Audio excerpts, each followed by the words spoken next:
Okay, so turn your chair to the camera, and then here, I'm gonna go get some weed, and you're gonna explain why you're such a perfectionist. Is the camera running now? Yeah. You're gonna explain why you're such a perfectionist, and Why am I such a? I don't know why. and no, and how the constant need for perfection becomes a limiting factor, preventing you from starting No, I'm going to projects. say what I think. You don't think that's true at all? No, I don't think so. You don't think there's any, No. you don't think any projects that I've pushed you to do, or like let's say all the things in the family, like the garden and things, like the chickens and the guinea pigs, all these little things that I do. I'm not saying I do choose the right time, but if we don't start things, you don't think there's projects we never would have started if I didn't push to start things? Like You're right talking now. about just being a perfectionist in general? Yeah, like all Oh, these projects and all these things we talk about, it's really, really hard to start. Well, there's the one difference between things that we're doing for ourselves, like a garden. Okay, wait, you're talking to the camera. I know. And then I'll be right back in a second. I know. There's a difference between things that we do start for ourselves, like the garden, and versus things for the public consumption, like a video, like for example, like if we have a garden and maybe it's not as perfectly maintained and coiffed and beautiful, but we're getting some vegetables, then that's fine. It's nobody's business. But like if we're doing this video and we want the public to watch it, and we have like old bicycles in the background, and we're sitting here in our crappy little living room, you know, I don't see. You always have to be so. You always have to be so self-deprecative. things that are okay. See, it's hard. It's hard to improve things with you because you're so self-deprecative. Oh, it's crappy, this and that, and because you're so sarcastic about that stuff, that it's like oh, well, why would I'm we not ever? really being sarcastic. I know. That's what I'm saying. Your reality is a sarcastic reality. You live in a world of sarcasm where you can't shift between what is sarcastic and what is to be taken seriously. Sometimes you have to shift between one thing to the other. Where when I go sarcasm, I turn off my primary thought process and shift over to sarcasm where I could do that. But it's never my primary way of thinking. Where to you, it's the opposite. And I respect that and I value that and I love, that you could be funny or whatever, all those things. But the realization is that we have the opposite. Well, I don't think. Okay, that's not really. And part of it's from one of the further thing. Part of it's from Grampy. So, what do you want to talk about? Me being sarcastic, or do you want to talk about me being a perfectionist? Which one? Because I feel like I think you're because you're an unrequited perfectionist. That's sarcastic. Because I work you feel with perfectionists who are not sarcastic. Okay. Well, look. Let's just say the point of what we're doing here. The point is to just say we're capturing the thought process of planning to do shorts. Right. Okay. Whether it's waffle, muffin. I just forget. I'm tired. I know that's fine. No, but I'm talking also about the computer simulation shit with Duncan. Well, you just brought that up last night. I mean, that's kind of. I know, but I'm saying whatever. I'm just saying what we're talking about. First subject right now is we're talking about the shorts. I'm saying part of it is us. I think recording this allows us, because it's going to transcribe all this. I'm saying I think like a data scientist. I don't like to say it, but I do. Scientist, whatever, of using Google for this. Even if this video doesn't have a million views, having the transcription first, and then allowing us to go back to and reference whatever we're saying here and pick up on points of that. That's the starting process of creating whatever, vlog, journal, whatever the fuck, all these fucking trendy terms. So whatever you want to talk about, whatever order you want to say is perfectly valid. I'm saying instead of us just talking about doing something. I thought you wanted me to talk, and now you're just taking over. No, I'm just saying the preface. I'm just saying the preface that I didn't say to the camera that I was saying to you 5 minutes ago. I'm just repeating that. You don't have to respond to me directly. I don't have anything else to say that I need this or whatever to say now. No, you can just go. No, I don't have anything else to say either. That's a lie. Well, what? No, it's not. It's a fucking lie if I've ever I heard can't one. even remember. Okay. Well. I mean, however you want to talk. If you want to talk Well, about, I'm saying, and it's just I'm more of a perfectionist when it comes to things that I think the public that you claim we're going to get. Now, this video, you already said we're not going to get that many views. We're not worried about views. Fine, great. we could even delete this video. Yeah, and so In- this is in more another for our 6 consumption. So that's fine. It's kind of like the garden in the backyard. Nobody's really going to see it. Okay, fine, I get that. Well, maybe we have a goal of one day being famous with $1 million, but we still have to start with what we have. Okay, I thought of another example. Like, for example, when I opened the restaurant, what I was thinking of was I remember when Lalim's first opened. Well, so this is the restaurant for the whole public world.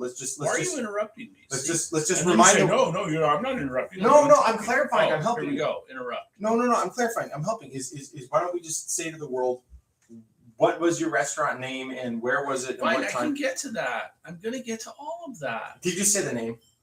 Canvas. All right. Okay, so we opened a restaurant it was called Canvas. It was in Oakland, California. It was about 2002 in Montclair, not in the Montclair Village, but on Thornhill, up by Thornhill School. Okay, so that's clarified. Worst fucking location possible for a restaurant. Even still, Well, that place is a catering kitchen, yeah. and that neighborhood is I dead don't with even nothing know more. what's But I don't think it's even a catering kitchen anymore. I'm I not know. even sure what it is. Anyway, fine. Yes, pretty bad location, pretty horrible. Although there had been successful all these restaurants. people. Forget Oh, it's it, such a man. cute little space. Okay, We should forget have it. Oh, stop! No, you don't get to be like that. No, dude, can you just let me finish saying something? Come Put in on. some idea. Come Like, on. I don't want to be interrupted constantly. Sorry, God, you chose to say. just let me finish something. Sorry, Okay, I'm sorry. I didn't do anything wrong. I was trying to just. Say, I'm sorry. you interrupted me like 5 times. I'm sorry. Okay. You talk about a subject that makes me fucking remember my Well, I'm childhood. sorry. Okay, that's fine. You can say that after, please. I wanted to make a direct point about what it is we were talking about, and what it is that you wanted me to talk about. Yes. Okay, so We're gonna, then like, before as we do accomplish this, and this is filled I would in like to accomplish as it. we're then. talking about our fucking emotional history and past. Now we can go and be more productive with all the videos. We can do 20 minutes a day of just talking about this shit from the past and our fucking perspectives and shit. And this is at least a good way to fucking pave the way of the future. I'm sorry. But it's just the growing pains, and it won't really ever happen again because we won't be repeating the same things again and again. I'm Hey. sorry. Okay, my point was that I had just worked at Lalim's, and Lalim's had been around for Lalim's was on Gilman, much better location, but it was on Gilman and It's on I think Hopkins. Oh, no, it's on Gilman. Gilman. Yeah, it's on Gilman. Gilman. Yes, Yeah. across from the El Cerrito Natural Grocery over there, and there's like a little business. Well, let's say that was the ideal location. Yeah, it's that kind of you were funny because imagining. it also is like this little teeny business thing, like on a street. Mhm. But is in the middle of Berkeley, in the middle of like North Berkeley, like where Next to that's- Bart. near Bar, yeah, all that. Anyway, didn't have any parking, but whatever. Apparently, that was the first REI there in It Berkeley. was? Gilman, That building was. I guess. Oh wow, that's interesting. Another REI little Berkeley, building, another little Berkeley tidbit there. Woohoo! Okay. Anyway, no, that's very interesting. Okay, but anyway, Yeah, with the Gilman. Okay. So because Lalim's had been there for a long time, I knew of Lalim's. Sounded like I just discovered them when I worked there. Of course, they had been in the community and were in the food scene forever. Anyway, but when they opened, they started out like mismatched silverware and plates and like really like. Well, let's just highlight to the viewers that later I worked at Lalim's Yes, you're interrupting again. with Yes. a lady who had worked at our restaurant. Yes, that's true. Interesting coincidence. Anyway, so Lalim started out just like not ghetto, I would say ghetto, but just like Rough around the edges. rough around the edges, undercapitalized, just like put things together. So I thought I could do that. You worked because they had the right So- location. Fine. Yes. Fine. Okay. Well, I don't think that was the only thing. Oh, it was the time. It was the time of the industry and everything. Yeah. I think when I started Canvas in 2002, they probably started in probably The 80s, probably. early 80s. Yeah, early 80s. Yes, that's right. Mid 80s ish. They were part of the wave of the National Grocery Store in front of them. They're part of that entire No. time. They started on Solano, teeny little space on Solano Avenue, and they moved there later. So their first few years was a teeny little space in Solano. Oh, that was the bar? I don't know. It might have been this. There's this little place. There's a wine bar on Solano on the north side of the street, kind of down closer to San Pablo. Okay, so anyway, look, a thing we can focus on, a big subject we can focus on and build broadly is North Berkeley, Solano, Albany, entire restaurant history from the 80s. Point. That's the thing you can fucking don't. Nobody cares about it. Nobody paid any attention to it. It's a totally unloved little thing. How about the restaurant, the little history of the restaurant? Not just that area, but like Berkeley in general and the East Bay a little bit. Okay, but anyway, my point being that I don't think I was enough of a perfectionist in that point. I thought I could get away with not being a perfectionist, just doing it. Well, you should have been doing underground dinners. You should have been doing underground dinners. No one like had Jeremy. even thought of that yet. Jeremy was doing it at the time with okay, Canvas. fine. I didn't think of that. Like, I can't think of everything. I can't. Yeah. I mean, I was doing good food. I got really good reviews. Everybody loved the food. I mean, anyway, but it was not. It was too. It was not. The people wanted a fully formed restaurant, a fully formed, really good, like functioning in every way. Yeah, they wanted a little Nice. Oliveto. They wanted Lalines to be transplanted in its current form. Yeah, without the community like around Rivoli, it to like build it Rivoli. up. Rivoli, the same thing. Rivoli started out pretty ghetto and funky, and but again, it was like years before. Let's not say ghetto. Say rough around the Yeah, I edges. shouldn't say ghetto. Yeah, it's not ghetto, but They were rough around skilled the- and they aspired to do well. yeah, undercapitalized and just sort of DIY kind of DIY. What? But they did it themselves. The owners. Say that again. DIY. DIY. Do it yourself. See, this is just another day with that turn just right, shows turn how- left. How stupid and No. The point is, all my friends that were dyslexic were more creative than me. I'm hyperlexical. Everything is precisely perfect in order in my mind. I can't deviate ever for any purposes of creativity, for anything ever. Okay, but that's my point. Is that I think sometimes I'm not. You're one of those I think when it creators. comes to my dealing with the public and dealing in a professional way, oftentimes I am not enough of a perfectionist. Yeah, I'm a perfectionist when it comes to actually cooking Fine. to that particular thing, that aspect. Yes, I'm a perfectionist when it comes to cooking. But like, I don't care that I dress perfectly. I don't care. I know. Right. Okay. Anyway, that's it. I'm done for now. I'm saying if we didn't start doing this and talking about the short videos that probably would get more views, we would never do something. It's fine. We don't have to keep going on that subject. Okay. So, the simulation shit with Duncan. We can just do different simulations, run them, make videos about it. It's probably somewhat obscure. Okay, so the way things is that things are like the Dewey Decimal System. You just have to discover the way people categorize subjects themselves.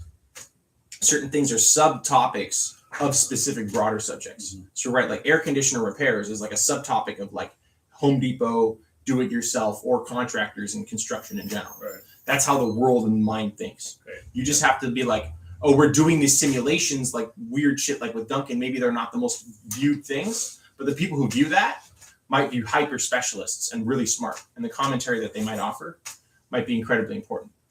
You might build towards something that would be Oh, greater you say the views. comments on the videos? Whatever it is. You might be working on a very hyper specialist subject thing and not get a huge amount of attention paid to it, but then you can choose to say, hey, we're going to do something more broad. Okay, I don't really understand how that would I'm work. talking about the simulations in general. For example, like I think like a librarian. I think like a library. Okay. Like, let's say we start with you with Canvas and that shit, and then you expand and broaden out to like the 80s and the restaurant scene in Berkeley and shit in general. Let's say you talk about Solano Ave and Christopher's Cafe and other sort of like less paid attention to things that also were part of a broader element that other people didn't pay attention to, part of the broader narrative for the other restaurants and whatever things that had got more attention. And then you can go back and forth to your specific experience of like, you're fucking, love to say, No Bag, New Orleans Bar and Grill, and Poodle Dog, shit that other people forgot about, but then describe how it relates to the other broader picture and things that people were and paying attention to. So you can just go back and forth with that. What's over history? time. Basically, it's history. Yeah, but if you're analyzing of saying like, what's the history of French restaurants in San Francisco? Why did those restaurants develop the way they were? Why was Southwest Well, I cuisine? don't know necessarily. Why was Santa Fe Bar and Grill a thing? Because in the 1980s, Santa Fe was hip. Everyone was moving to New Mexico and Arizona. The American Southwest broadly was cool. Yeah. Because in the 70s, it was the first wave of baby boomers and like old time like fuddy-duddies. And with the fucking Del Webb, Sun City, Arizona, crappy, boring, fucking like retirees from New York from like World War II era. And then, oh wow, now there's all the kids. Okay, well, all the kids come. Okay. Wow. Okay, hold now on. Santa Fe, New Mexico's cool. Oh my god. Okay, so I mean that could very well be. I don't really know, I mean, but like from my perspective, being inside the restaurant business, the way it seemed to me, and maybe I'm not too limited a view. I admit that. I'm not saying I'm, but it seemed like it was basically Saying you can look. You can go back to doing this retro analysis Why of did saying, you interrupt me like that? no, I'm building on it. Look, you could do retro analysis of saying how fucking revolutionary was Santa Fe Bar and Grill. What on looking back? I'm not saying now, but potentially. I'm saying potentially. You could say, looking back on the list of best Santa Fe restaurants that aren't in the Southwest direct region, like across the country, where would Santa Fe Bar and Grill right. have ranked potentially?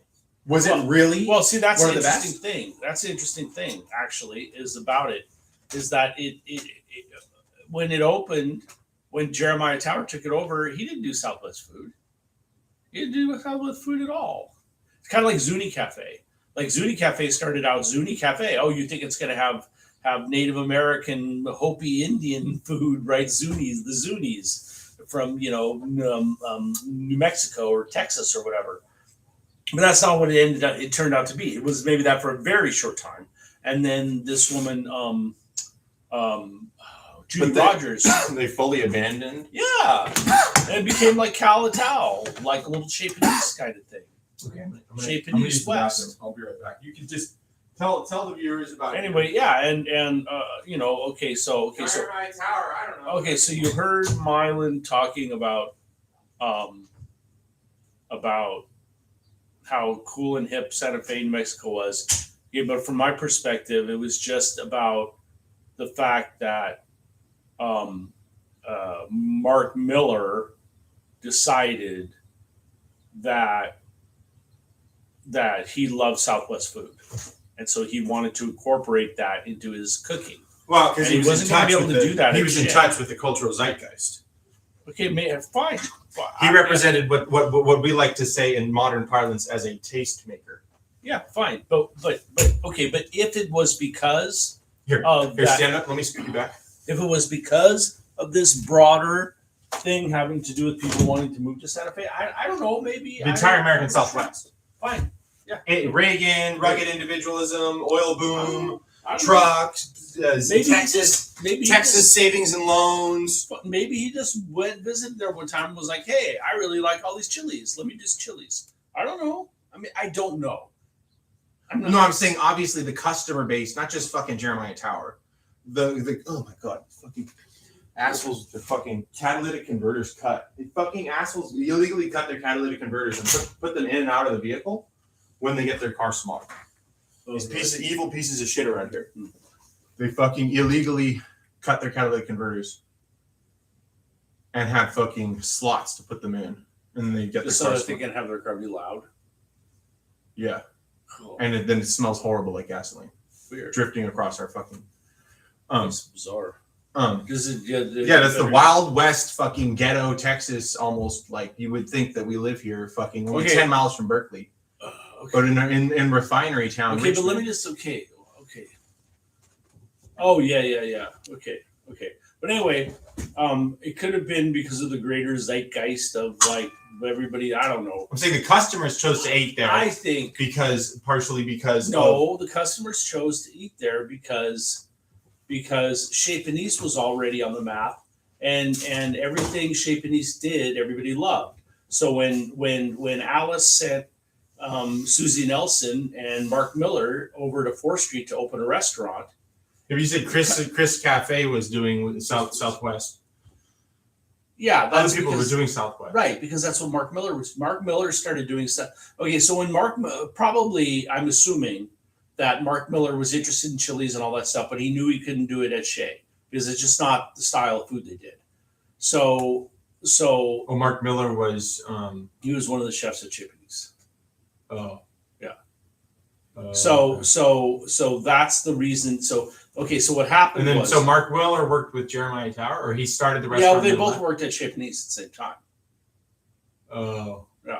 So Jeremiah Tower got his start at Shea? Yes, Oh. everybody did. That's the Look at thing. Everybody, stop it. Sorry, Stop I don't- speaking in such fucking Okay, freakish, sorry, you're right. That was a fucking dumb thing to say. ghetto. Fine, okay, I'm sorry. But oh Did everyone my in God, fucking never mind. Alenia? We were talking Did about everyone in Alenia and fucking Chicago? get you there? are the one who cast this whole thing as we're going to talk about the history of Berkeley food. We're going to talk about this. We're going to talk about Berkeley, all those. Well, I mean, are you telling me? You're telling I'm me. sorry, You're telling me that's all what the. we were You're telling talking me about. French Laundry. What I about- thought that's what we were talking. what No, about- of course not. I thought you wanted to cast. You're the one who cast it in terms of Berkeley history of Berkeley food scene. So then that's what my mindset Okay, was that's when fine. I said That's fine. that. Okay, well, okay. So And clearly, wait, so you know, what's his name? For French Laundry. Thomas Keller? Where did he start cooking? Where's he from? I don't know where he started. I think he's from New Jersey or something. I don't know. But he worked at French restaurants and he worked in France with Okay. Michelin 3-star French chefs. Okay, so you're saying everybody in the East Bay? Yes, from that time period, who made a significant. Yeah. So you're saying Impact on everybody in the the East Bay? Yeah. Yes, because that's what you cast it as. So that's I fine. was thinking Just of clarifying. that. Well, I was just clarifying. Okay, fine. Yeah, me too. But you reacted like I was being so, No. which would be really obnoxious if I tried to claim every great chef in America. No. worked at Chez. That would be like I was just pointing out your verbal misstep so that you can you clarify. cast it in terms. I Of, didn't. I didn't mean You to. did a long time ago. I didn't. It wasn't the intention. It was just for All you right, to all right, I get it. clarify, Yeah. Okay. to be fine. clear, because fine. otherwise we would lose the opportunity for you to Okay, be clear. and I shouldn't say everybody, and a lot or No, it's fine. No. Actually, listen. Your statement of that, of saying everybody, actually reflects your insider status. Of saying if you knew what I knew, Right. then you would know that. Yeah. But so Okay. so wait, both are valid. Okay, wait. Okay, to say it in a more reasonable way and not, to sound okay, would be to say that Chez Panisse alumni had a very significant impact on the food scene in the Bay Area in general. Okay. Yeah, I know. And I represent the graduate of the Chez Panisse Bay Area Edible schoolyard. Yep. I represent a Why don't you typical. talk about that? No, I don't. I can't describe myself. I'll just rattle on. No.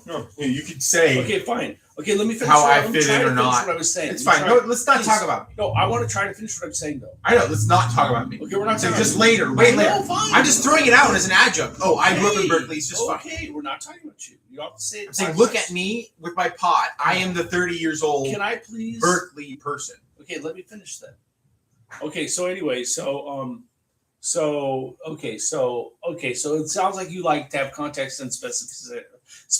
Not at all times. Not at all Not all times. times. Okay. Anyway, so Mark Miller and Susie Nelson. Susie worked in the front of the house at Chez. Mark worked in the back of the house as a chef. They Alice recommended them to this landlord who had owned property in in Berkeley on 4th Street because he wanted to open a restaurant. So she's like, hey, Yeah, because of the '80s redevelopment of 4th Street. sure. So they went down there and opened the restaurant. It was extremely successful. And they did, like whatever Mark. Isn't that felt where like doing. Zoot is? Zoot it's now Zoot. Yes. Yeah. And but I guess Mark still wanted to do specifically Southwest. So he was going to open Santa Fe Bar and Grill on University Avenue in this old train depot. Really interesting looking building, sort of Middle Eastern kind of. I'm not really sure the dark. Is that still there? Yeah, it is. It is. Yeah. It's our school. Anyway. Oh. So yeah. So anyway. Oh no, that got burned down and destroyed. I think it's something did it? else. I think the Jewish school. Yeah. Yeah, I think that was new construction. Oh, okay. Oh, so it's on that site then. It was on that site. Maybe. Okay, so anyway, so then somehow I've heard people have told me the story. I don't know exactly how it went, but somehow something happened between Susie and Mark and they couldn't really figure out what to do with the space or something. And then Jeremiah basically stepped in, Jeremiah Tower, and he was like, well, I'll take it over. We'll keep the name Santa Fe Bar and Grill, but he didn't do Southwest food. He didn't do Santa Fe food. He would put an occasional ancho chili and some mayonnaise or something, but Well, but the thing is, but he did two average Americans from like anywhere in the north, east of America or whatever would be able to tell the difference if they ate there. No. Let's not say that. No, but let's say, whatever old lady type people. Right. That was enough for them to go there and think that they were having something different. They were having something different. What do you mean? Like even just doing a little amount of chili, sort of acknowledging on the menu, sort of nearby things. That to people, depending if you're that used to just eating in New York City, yeah, okay, but listen, and American food all the time. Fine. No, okay, it's not about that. It's not about a couple of ingredients.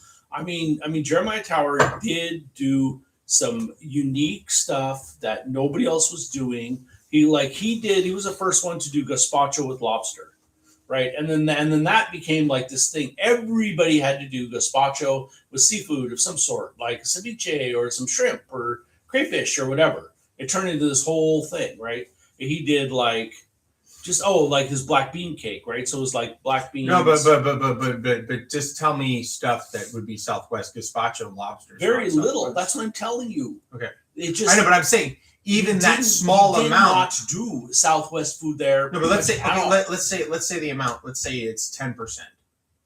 No, it wasn't even 10%. It was 0%. No, it was.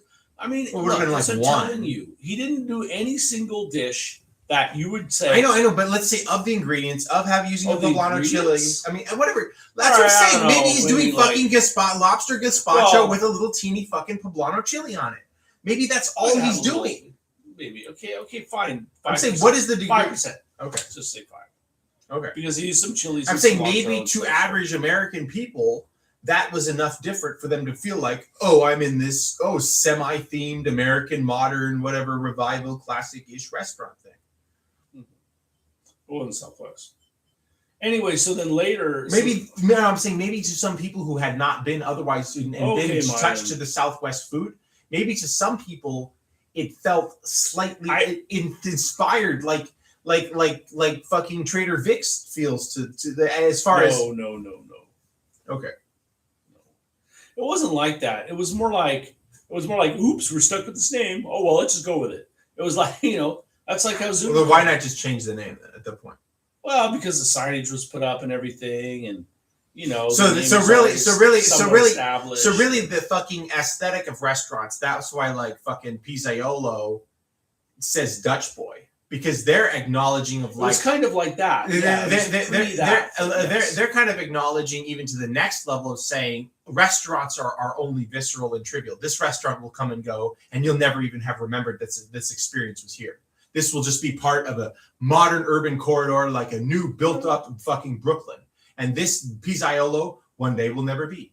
Just and like Dutch boy Pates is no longer. And just like fucking just like Bake Betty. With the stupid shit in the fucking window. Yeah, it's sort of an acknowledgement of the fact that everything. Ethereal- culture is in ethereal- transition. Everything's in transition. Oh god, I hate that Yeah. so much. Okay, well, you know what? You know what's funny? So You know what's fucking really funny? pretentious. Oh like- my god. But people are dropping that though too. Ugh. Okay, but the thing is, No, that's wait, no. let That me- is always the best way. No, hold on. If you can Wait, be that wait, cool. wait.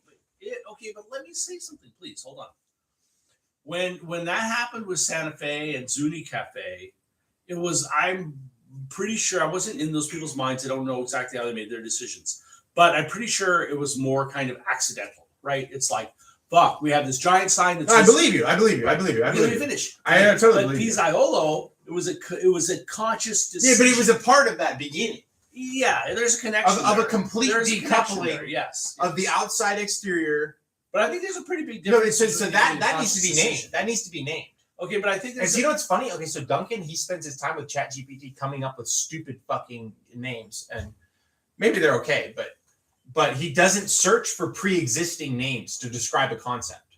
He doesn't look like what would be the name to describe restaurants like Pizzaiolo that don't change the logo. okay. What is that? Yeah, I don't know. That's a good question. First, I mean that's So what a does thing. ChatGPT say it is? I don't fucking know. I don't want some bullshit made that. No, I'm saying that would be a thing to like look up articles and to like truly research. Talk to Bob. Talk to people who fucking know. No, I'm saying talk to fucking what's his name with the book? Mr. Old Man. Yeah. Well, Just just ask whoever you can. Okay, I'm saying they're not cool enough. They're old school. They're way before that.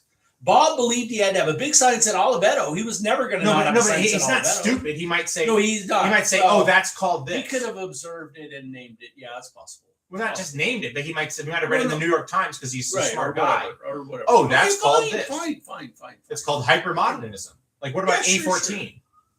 Huh? A14 or A16? Or what it- Well, that, you know, With that, which one is it? A16. 14, 16? Why? I mean, what the fuck is that? It's a name of a major highway that runs through the middle of Italy. Oh yeah. So the idea is that they're drawing on food. So Right. so the So point that's is not that, just a letter and a number. yeah, and that's you good. chose That's it. good. That's good. I mean, that's good. Yeah. But see the way with the brick exterior, like I went in there to like fucking get a job once, I think, and it's okay. But I mean, I it was kind of Pizzaiolo like, Yeah. A little bit. I mean, maybe that's Italian. more. We'll Maybe go that's rest more Italian. intentional. Maybe that's more intentional than Pizzaiolo Oh, it's of not having a sign. I get it. No. But I'm saying, I'm saying to me, American me, from Berkeley here, it's like I don't fucking really see thing. So I'm saying, so that's actually appealing to those Rockridge upper crust Right, elites exactly. who had fucking been over there, Exactly. like the type of people who have enough money Right. to buy a Volvo in Europe Right. and then drive it around and then they put Right. plates on it and they ship it back. Well, yeah. Okay. No, those people who have that there are money. people who do that, yeah. No, people who would ever fucking conceive to do the Volvo European Car Experience Program. Or even people who Are go the people- rent a car in Italy and drive around and go to all the fancy No, restaurants. but specifically the people who Okay, would Mylon. do that program, Okay, fine. right? To buy a car. Yeah. Specifically, It's let's such a small harpoon percentage those. of people. I know. And they're around here, Okay, There's a lot whatever. of them Okay, here. Fine. right? Yeah, I get what you're saying. Okay, but that's not a big And it demographic. fits together. It fits together fucking geodemographically. That fucking A16 as a more proper, better quote unquote restaurant is on College, whereas stupid shitty Pizzaiolo is in the ghetto, on the like Why do you say on- stupid shitty? where I'm saying A16 is more proper.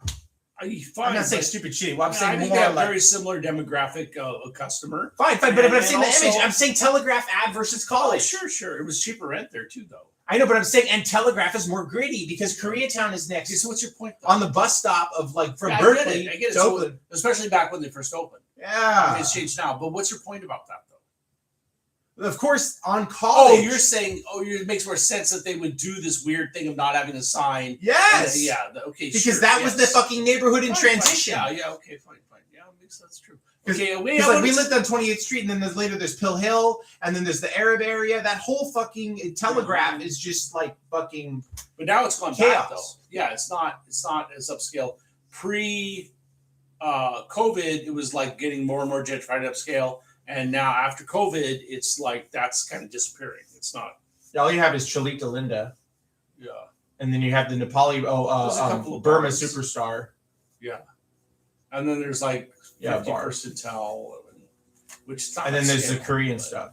Korean stuff. But anyway, okay, but anyway, so one. So that's what American cities do. Okay, wait. Is they create these areas of where all of the Wait, immigrants wait, are wait, packed no, just together before and you- they're before ghetto and you- it's transition. Okay. Oh, are you Burma? Oh, I'm Ethiopian. Well, to all of us Americans, you're just the same. You're just a brown person from who the fuck knows where, from like displaced from some God knows war. No, the and Martin Luther King Jr. Boulevards, every city they're put in the ghetto. There's that was the line of redlining. A16 chose the area because Rockridge is the highest income in fucking Oakland. Yeah, of course. And on the other side, by telegraph, I'm saying that so Pisaiolo was the fucking offshoot of a little fucking fucking Yeah, it fish. was more risky for them to open Yeah, there, yeah. but the rents were lower, and it seemed like an up and coming area, and like because Doña Tomas had been there forever, and Doña Tomas. When did they open? I don't know. I don't know, but long before Pizarro ever arrived. They're there But for they have a long sign. time. Oh yeah, they had a sign. That was before all that. But Were I they- guess, were- can Were I they go- part of the No, I don't think so. I'm not really sure. probably about the 80s when they opened? Yeah, probably 80s. Probably the same time as the fucking Santa Fe. No. No? No. No, it was later. It was later. Oh. Anyway, I mean, now I want to research it. But anyway, but I just want to say one other thing, one other commentary. Okay, so what is funny and ironic? No, I'm sorry. I have to say this. I was driving these fucking passengers. No, wait. Why do you get? No, to please, take I over? just Why? please. I feel the same way. I'm sorry. No, I you feel talked inspired about. to say You what said all this stuff I about just you. want to say one last No, thing. I'm gonna forget this completely. I've been thinking about saying it. I picked up these people, these fucking crappy people. They're perfectly nice, but just these like barflies at fucking Little Hill Lounge. Okay. Oh yeah. And I drove them to the fucking Hotsy Totsy. Okay. And they were these fucking like What a surprise. they were like these like 30 something like white people who like seemed like my friends that would seem like they would be from Berkeley or Portland or something. And they're like, I agreed with them actually. It was actually really funny, but the way they said it, only somebody like them would say that. They're like, God, San Pablo Ave, it's just so home. It's just like you just go down San Pablo Ave and it's just so great. The little Hotsy Totsy, the Little Hill Lounge. God, it's just so, I just love it here. They grew up there. And I don't know what the fuck they were saying about it, but I'm saying that these people and the people come and go and come here and nobody fucking pays attention or understands any of the fucking shit that's going on. Most of the people are professionals and they're the lawyers or doctors or whatever. Yeah. And Well, they what do don't, you mean by that? Okay, wait. the I whole want- culture of the food. Okay, I want to finish my story though. I just wanted to point out one thing that was kind of funny and ironic. Is when like all those restaurants were leaving up the previous sign. There was one restaurant on Telegraph. I think it's now a Talking Bird. Yeah, you have to figure out what the name for leaving up an old sign is. Yeah, well, what they The did. thing is, if we label that and nobody's created a name for that, we could be famous just for Fine. labeling it. Okay, let's do that. Okay, but anyway, Mylan. So they tried to do the same thing as one restaurant took over the space. Tried to do the same thing as Pizarro, leaving up a sign from it was like a print shop or something, right? And then they went out of business. So then the next restaurant came in, The hermit crab strategy. and they left. Yeah, well, they left up the sign from the previous restaurant, and then they went out of business. And so they had like 3 signs left over from before, and then it was just absurdity. Then it's just like this is fucking stupid. Like wow, like just then it just showed how they're just jumping on the bandwagon trying to be trendy, and how and it's just shallow and trendy and stupid. And then when Hawkingbird went in, Well, they the took all question- that shit down. And The just put up question their is now and everything is still is even with Pizzaiolo is were they just being trendy or what was their I mean the question stands. No, I think it's very possible that the owner of Pizzaiolo may have been thinking exactly like you were saying, just sort of an homage to the past history of the area and sort of being respectful of like the fact that it's been this business district and that people have come and gone here. They know they'll not be there forever. No, I don't think of it in It's that like way. Dutch boy That's not what I pants. was saying. That's not what I was saying. Oh. I think it's the opposite. I think it's this pretentious fucking like New York, Brooklyn shit to the extreme. Like one of the cooks I worked at at the Jamaican place, he was like, "Oh yeah, you don't know how pretentious shit. These people, they'll be like a little Vietnamese noodle shop, and they'll just walk all over all the dead fucking fentanyl addicts, and they'll like it. And all these sadistic fucking freak people from San Francisco, and these like hyper urban people that they enjoy going into this gritty place and like, oh, nobody knows about this little place. Yeah. I'm the only one who knows the cool little noodle shop of the like weird, exotic, like I mean, I don't know. fetishized people. Yeah, but that's not. And then okay. they like Burma superstar fine, grows up. The leaving up of a Detroit paint sign. I don't see how that. I mean, It seemed very exclusionary to me in the way that when I was a child, I would look at it and I just felt fucking distress of like, what is going on here in this community? Why is this sign there if it's completely irrelevant? Because I don't have the like artistic fucking flair to even care about restaurants and shit like that. It just seemed weird and chaotic to me. Okay. Yeah. And then well, but then that's and then when I was going kid, to though. I mean, and then when I was designed I grew up. Yeah, Pizzaiolo started when I was like a kid or whatever. But then when I was like 10 years later, going around on Telegraph, like my dad, you're like, hey, Mylan, go get a job. Like, and I'm going around to these fucking restaurants and I'm like looking at it and I'm like, that's fucking Pizzaiolo? Like, what the fuck? Why is that fucking sign there? And I would sit there and like stand there and like look at it and just like feel like fucking weird about it. Like, who the fuck are these people? I thought and well, I know, but you weren't going in there to get a job. dumb and pretentious. You weren't going in there to get a job. I know. But I was living in Oakland at I the still time. thought it was dumb and pretentious, though. I mean, it worked for them, so I can't really whatever, but. And then I think when it went to objectively- the extreme of the I think restaurant the next reason it door worked- had 3 different signs I on think restaurants that the were open reason 2 years ago. I think the reason it Yeah, worked. it's I like- think the reason it worked is because Dutch Boy Paints invested a lot of money in that sign, and it was a decent, Yeah. cute-looking little sign. Yeah. And it was so much the opposite and so fucking old-timey Yeah. that people could drive by and look at it and say that's Pizzaiolo by looking at Dutch Boy Paints. Right, that's true. That it was unique enough as a thing. Yeah. That Right, just that's became true. something That's where true. A16 sort of faded into the background of like Toast and Oliveto and all of these other things. Right. Where it's like, So do you think they were consciously doing that? who? The owner of Pizzaiolo thought. I think they were. Oh, my sign. I will think they become- were. Yeah, maybe so. I think they deliberately Yeah, you did know what? it. Oh, actually, maybe because I think it's a very Brooklyn, New York type of Hold thing. on. I know, but you equating it with stepping over fentanyl addicts. Yeah, it's called redevelopment. Right. Wasn't that like Jeffrey Epstein and I like gotta go. the fucking and like the meat packing district and shit. Wasn't that all the like fucking 80s redevelopment? I guess. I don't know. Okay, so you have to label. Come back. No. No. Go. No. Our viewers need a conclusion. What's going on and where are we picking back up tomorrow? I don't know. Please, just well, you don't have to sit. It's fine. You can just stand. Okay, but well, what did we talk about and what We talked what about. was- I don't know. We talked about all kind of shit. Okay, we don't. Okay, but Restaurants. and building this thing. building on the shit that you had an interest in. What would you talk about next? If we're going to talk I about shit, don't know. Whatever you prompt me to talk about. well, I you mean- see. Well, okay. I don't know. Okay, this is the I mean, we conclusion. can talk about. No, I'm saying you seem to get very animated about the 80s restaurant history, and I have an independent interest we can as talk about that. growing up. Well, I'm saying I'm not choosing. I'm asking you. I'm just saying if you want me to talk a lot, then Well, I prompting me with 80s restaurant history stuff or whatever, or any sort of food history or like I think it's I valid. mean, fine. I'm not saying it's valid. Fine. I'm just saying it's something we can talk about. Okay. Yeah, sure. Okay. Last part of the conclusion. Okay. Is what do you want to think about to prepare yourself? What would you possibly want to talk about for tomorrow? Can I you just said we could talk. Oh, I don't know, Mylan.